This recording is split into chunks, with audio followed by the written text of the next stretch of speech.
Hello, dear children.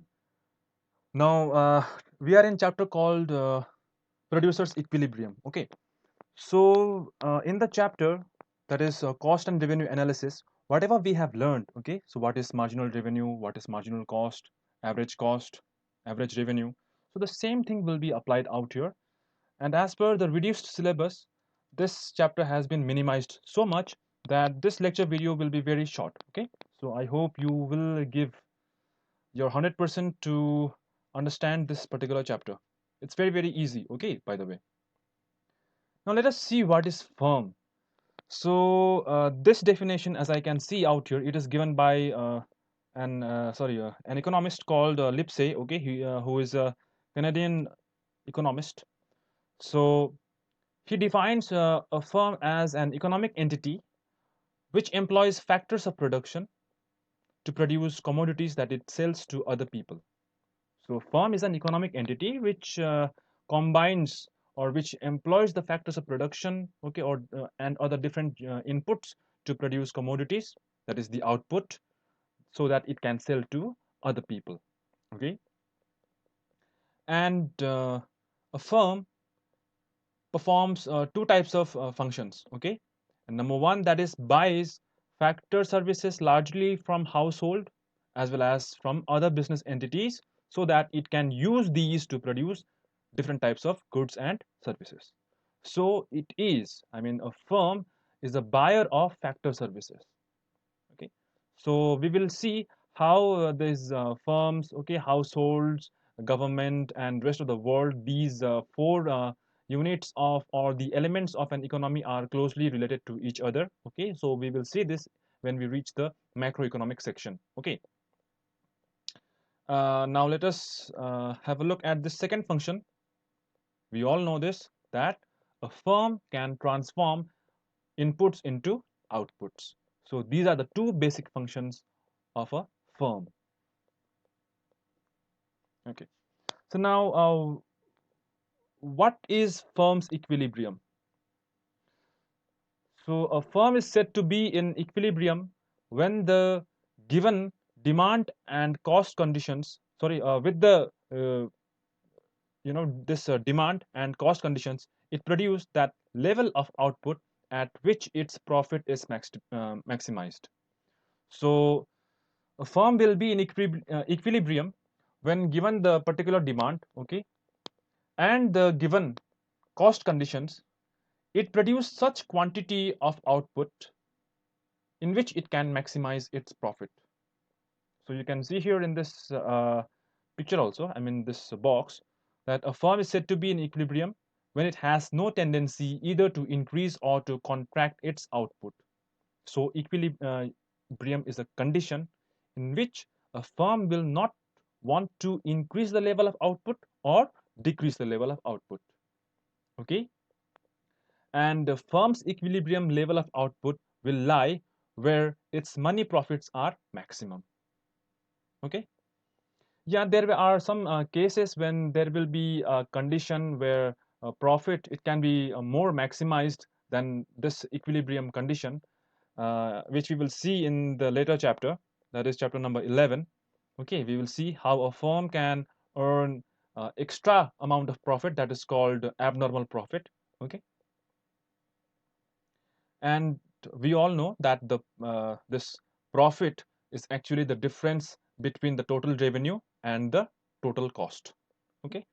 So in order to be in equilibrium, the firm will attempt to maximize the difference between the total revenue and the total cost, okay. Now let us see what is firm's equilibrium. According to the latest syllabus, that is the reduced syllabus, we have only this topic, okay. That is your MR and MC approach. So in this particular section, we will not touch the long run, okay. We will only stick to the short run, okay. So let us discuss these points one by one.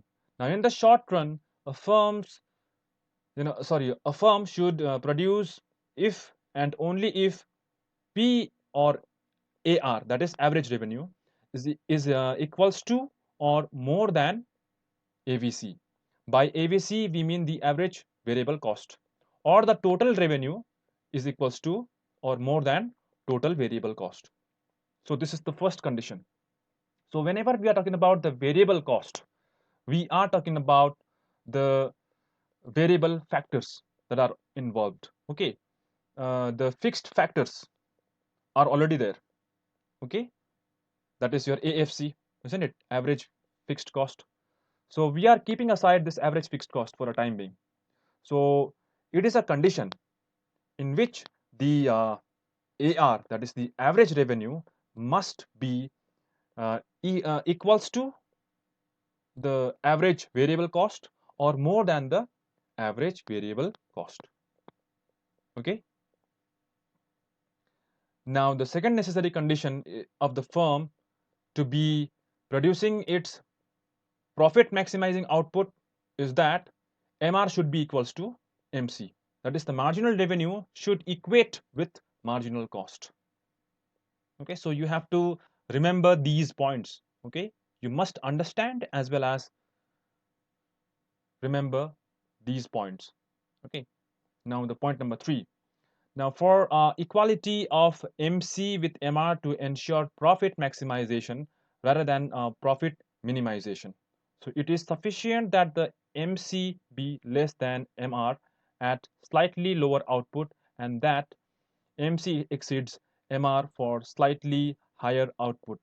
MC curve should intersect MR curve from below. So what does it mean, by the way, for equality of MR and MC? It's very simple that the MC curve, it should intersect MR curve from below. So it is just like this. As you can see in this particular picture, that this is your MC. Okay, so MP stands for the marginal price or the marginal cost or simply the price of a product. Okay, so this MC curve, it should intersect or it should cut MR, this line, from below. Okay, so the point number 3 is saying the same thing.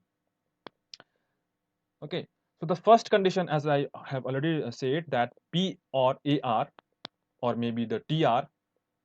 Now in terms of TR, there should be TVC, and in case of AR, there should be AVC. Okay, remember. And this P, it can be used anywhere. Okay, P is equals to AVC. Okay, P then TVC, it can be used anytime.